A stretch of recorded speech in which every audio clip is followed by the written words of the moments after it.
CM Punk qui est donc venu à Raw à Chicago, qui d'ailleurs 15 000 personnes, apparemment c'était la foule la plus grande depuis 5 ans. Donc c'est énorme quoi. Ouais, ben. C'est littéralement énorme. Il y avait plus de 15 000 personnes, ils ont ouvert un peu plus derrière la scène, c'est pour ça que le stage était un peu moins grand. Même si je trouve qu'à la télé, ça s'est pas vraiment vu que c'était ouvert derrière quand même. Non, c'est ça, parce que c'était pas totalement ouvert. Oui, c'est ça, c'est que c'était un peu rempli, mais pas des masses non plus, quoi.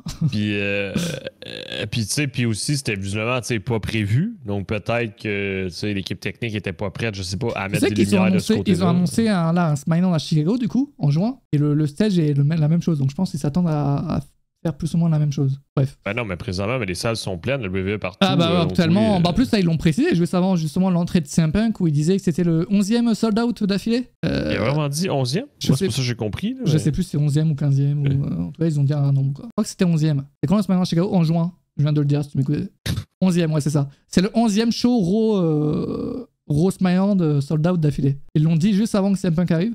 Et d'ailleurs, un truc que j'ai énormément adoré avant de parler de la promo, c'est quand CM Punk fait son entrée, tu le vois dans la Gorilla Position. C'est vraiment, depuis Kevin Owens est parti, ils font plein de choses nouvelles en français d'ailleurs. Et je trouve ça vraiment trop beau, quoi. Vraiment. Donc, genre le voir dans la Gorilla Position et le voir débarquer, tu vois, ça rend le truc tellement différent.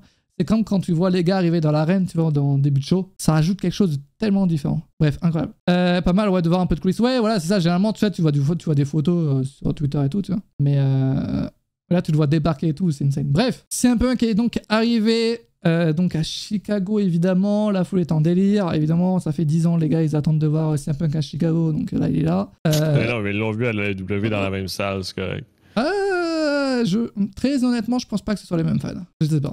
En vrai, si les gens viennent que pour CM Punk, ils y allaient quand même pour la W à l'époque. Oui, c'est sûr et certain en fait. Moi, ce qui me rend fou, c'est qu'aujourd'hui, tu regardes CM Punk à la WWE, c'est comme si son passage à la WWE n'avait jamais existé. Genre, personne n'en parle, personne n'en fait référence. Tout le monde sait quand CM Punk, non mais je veux dire sur Twitter, quand Punk était à la WWE, tu sais, sur sa dernière année, tout le monde le critiquait et tout. Là, le gars, c'est genre le meilleur catcheur de l'histoire, tu vois.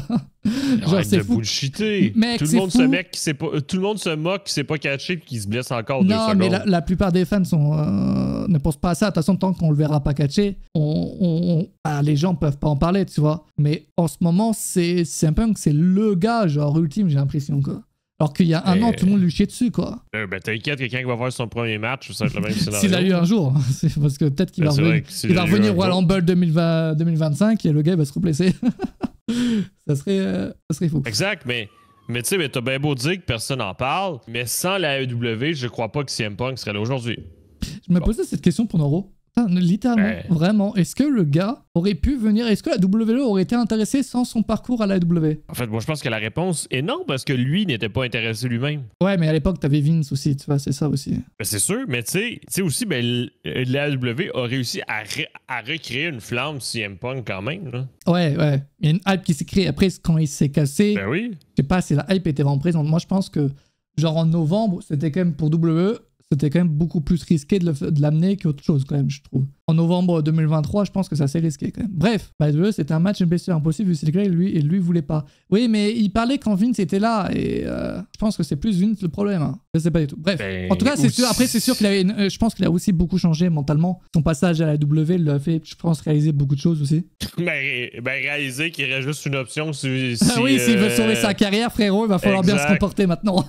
Exact, puis qu'il reste juste la WWE. Tu sais, je suis désolé, oui. là, mais... Oui, il va pas retourner, il va pas aller à New Japan, donc... Non, mais c'est ça, non, mais je suis désolé, là. Ben, tu sais, en tout cas, ça, c'est juste mon opinion, mais notre ami, CM Punk, tu sais, je veux dire, c'est un peu un faux cul, là. Je veux dire, Un peu. C'est ça qu'on aime, de toute façon, c'est ça le catch. De toute façon, les personnages les plus problématiques dans le monde du catch, généralement, c'est ceux qui sont les plus connus. À moins que ce soit... problématique vraiment dangereuse quoi, mais quand t'as un personnage un peu qui ouvre beaucoup sa gueule et tout comme CM Punk, généralement les fans adorent ce personnage là quoi, donc et oui là c'est sa dernière chance. Bref, pour la promo en tout cas, le gars donc est venu, il a cité littéralement les 3 rôles qu'il aurait pu avoir à WrestleMania, c'est-à-dire arbitre spécial, commentateur ou host, il me semble. Donc là, mais là, on n'a pas de réponse. Drew McIntyre est venu, il est monté sur la table, il y a eu des échanges. Il y a des phrases, ça se sentait que c'était pas scripté. Et franchement, ça régalait à balle. Surtout le moment où t'as CM Punk qui dit à Drew McIntyre qui t'a élu, qui, et dit son nom, parce que ce moment-là était très drôle et même Drew McIntyre a rigolé quand même. En parlant donc de Vince McMahon, le fameux. Mais ouais, les échanges étaient masterclass. Et ça se voyait, tu sais, que t'avais des phrases dans la promo, genre dès que quelqu'un avait une idée, boum, il l'a balancé, quoi. Genre, il suivait pas un script. Et c'était trop bien, quoi, avec Seth Rollins également et tout. Les échanges étaient bons. Vince qui a le Benoît treatment. Plus ou moins, ouais, plus ou moins. Non, franchement, très, très grosse promo. Et en vrai, s'ils sont forts, parce que, tu sais, à la base, tu sais, c'est juste pour annoncer que CM Punk sera commentateur du match. C'est pas l'annonce du siècle. Tu vois ce que je veux dire? Genre, ils auraient pu faire cette annonce-là sur Twitter sans aucun problème. En fait, ils ont réussi à faire une grosse promo sur une annonce qui est assez minime au final. C'est sûr, c'est sûr, mais pour moi, cette promo-là ouvre la porte à une intervention de CM Punk pendant le match. Après, je vois pas pourquoi il ferait gagner un catcheur en particulier, quoi. Ben, il déteste Drew. Ouais, mais il déteste Seth Rollins également. Ouais, mais Drew, c'est pire. Bah, Seth Rollins, il a quand même insulté ses morts, quoi. Ouais, mais Drew, c'est pire. Je veux dire, Drew, c'est sur les réseaux sociaux. Blessé. Drew, c'est les t-shirts, puis Drew l'a blessé aussi. On s'attendait qu'il se raconte à oui, ouais, ce que je vous ai dit, c'est que le gars est tellement mieux à la table des commentateurs que même arbitre spécial. En vrai, l'arbitre spécial, ceux qui veulent voir un arbitre spécial, je ne vois pas pourquoi vous voulez le voir en arbitre spécial, hein, le gars. Ça n'a aucun sens. Pour moi, arbitre spécial, c'est vraiment le pire rôle que tu peux avoir en tant que catcheur. Hein. C'est horrible, hein. C'est horrible. Mais en tout cas, ils se détestent tous. Et peut-être même, on aura peut-être un triple menace quand CM Punk sera clear. Ouais, en vrai, tout dépend si... tout dépend si Drew sera aussi sous contrat. Oui, c'est vrai qu'il faut qu'il re-signe. Pour l'instant, il a toujours pas re-signé, apparemment.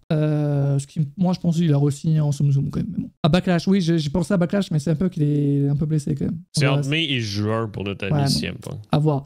Mais en tout cas, ce qui est fort, c'est qu'ils ont réussi à construire des rivalités avec CM Punk. Donc CM Punk avec Drew et CM Punk avec Seth Rollins. Mais sur des storylines de la vraie vie, tu vois, tu en parlais tout à l'heure de Ridge Holland, justement. Là, Seth Rollins, le gars, à la base, sont pas meilleurs amis, tu vois.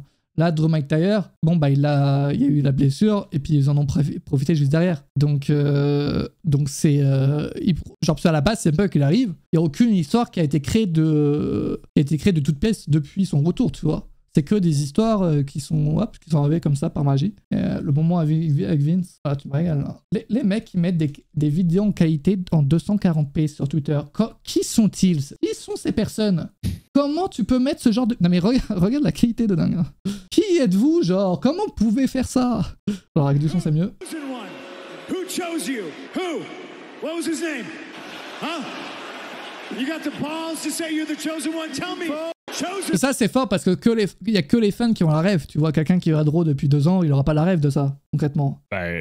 Non, mais c'est sûr que c'est sa catchphrase de Drew McIntyre, mais si tu veux comprendre c'est quoi l'histoire de la catchphrase, oui, il faut connaître l'histoire de Drew McIntyre, c'est ça que je veux dire. De Drew, hein. Ça commence à dater quand même le moment où Vince l'a présenté en Chosen One. Non, mais tu sais, toutes les catchphrases, ça part tout le temps, pas mal souvent, mais d'un moment, mais dans l'histoire du catcheur. Donc, ouais, si généralement c'est au début de sa carrière quand il était pas trop connu, quoi. Ouais. Et après, Drew McIntyre qui s'installe, moi, le Drew McIntyre il comme ça, il est incroyable. Hein. Oh. C'est la meilleure chose qu'il ait pu faire dans sa carrière, hein, de turn heel, là, quand même. C'est... Ah ouais, le soir de Drew McIntyre, franchement... Il serait passé quoi s'il avait dit le nom Vince McMahon à Raw? Il l'aurait pas fait, parce que je pense qu'il est assez professionnel, mais...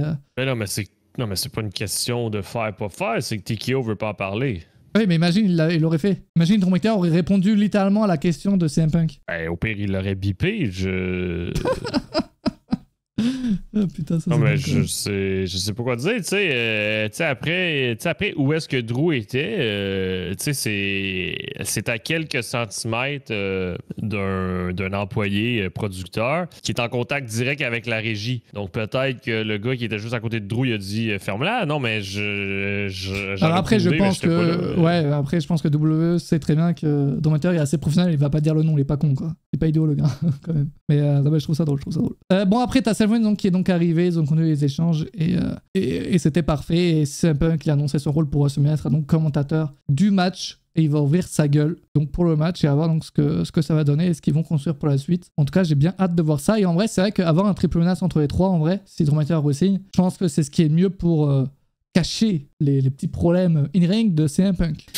Puis Non. pour qu'il se reblesse comme Oui. au Royal Rumble. Peut-être. Donc, Mais tu sais, c'est sûr qu'il va jouer un rôle de distraction pendant le match au minimum. Là. Tu sais, j'y crois zéro. Il aime aucun des deux. Pourquoi il faudrait gagner quelqu'un? C'est sûr qu'il va déranger quelqu'un pendant le match. C'est que ça soit que Drew McIntyre ou Seth arrête de faire une prise pour aller l'insulter, puis là que ça donne la victoire à l'autre ou n'importe quoi. Là. McIntyre qui est trop concentré sur Punk, qui voit pas l'attaque de Rollins aussi. Ouais, et après, C'est donc, ça. t'as aussi, ouais, Mais ça, j'ai beaucoup aimé parce que c'est vrai que ce que je disais la semaine dernière, c'est que je trouvais que Drew McIntyre, il s'occupait plus de CM Punk que de Rollins. Alors que bon, c'est quand même son match de titre à WrestleMania, quoi.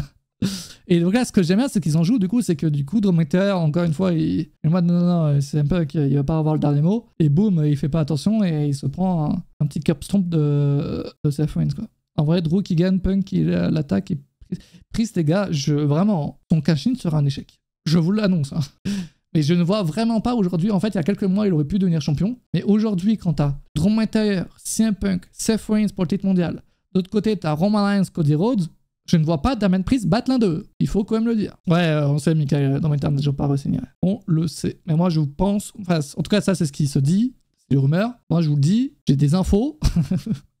Il a re-signé en secret. Voilà. Et je vous l'annonce. Hein. Je veux pas trop vous spoil non plus, mais bon. En vrai, c'est ça, entre... Tu sais, t'as Becky Lynch qui a pas re-signé, apparemment. Après, elle s'est en juin. T'as donc Drew McIntyre, Seth Rollins, on sait pas. Sheamus, c'est bizarre ce qui se passe avec lui. Très bizarre. Il a pas réactivé son compte depuis. Il avait Je vais pas désactivé regarder, son mais je compte, présume que non, parce qu'il y a peu d'infos. Ouais, non, il a pas réactivé. Donc, c'est tellement chelou. Et j'ai l'impression que c'est comme une année où il y aura pas, quand même quelques départs à la WWE. Et une année de transition, un peu, peut-être. Non, mais faut pas oublier qu'il y a une restructuration de la compagnie aussi. Hein. Ouais, Sheamus, ça pue. Bah ouais, bah en plus, le gars, c'est vrai qu'il est pas tout jeune non plus, quoi. Donc peut-être qu'il veut pas passer à autre chose, je ne sais pas du tout. Je voyais Daniel Bryan être champion face à McHenry ou le Big Show à l'époque. Comment te dire qu'en 2011, je ne suivais pas activement le catch.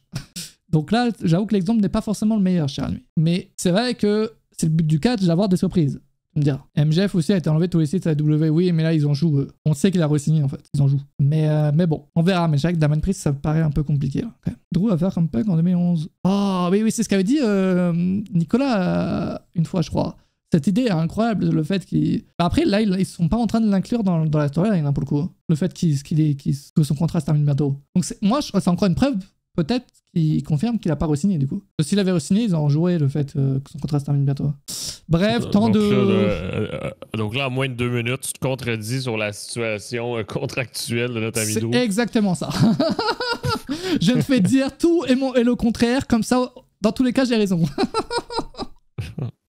Voilà. C'est tout le délire. Non, mais tu sais, mais sous l'ère Vince McMahon, là, mais Vince McMahon adorait, il adorait. C'était ses principes qu'il fallait sécuriser toujours d'avance ses top stars. Tu sais, souvent très, très d'avance. Tu sais, on parle, exemple, de 6 à 9 mois avant que le contrat se termine. Il les faisait signer. Mais là, avec TKO, visiblement, ils attendent à la toute fin. Ouais. C'est Parce bizarre, que même Becky Lynch, juin, ça l'arrive très rapidement, juin, là, puis c'est une top star. Tu sais, habituellement, sous l'ère de Vince McMahon, elle serait déjà signée présentement. Bah, surtout qu'en face, t'as la W, quoi. Ben c'est ça, parce que Vince McMahon, il donnait pas la chance que ses catcheurs puissent aller explorer les offres des autres compagnies ou voir des possibilités ailleurs.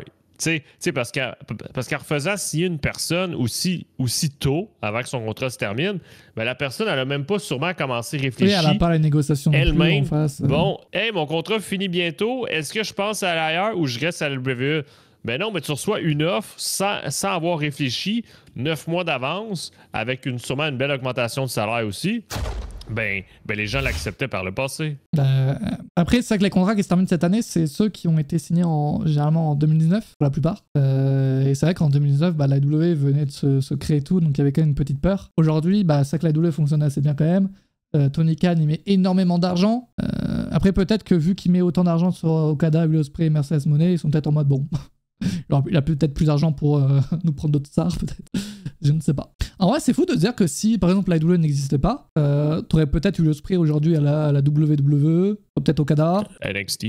Ah, NXT, oui, évidemment. NXT Europe, pour Will Ospreay.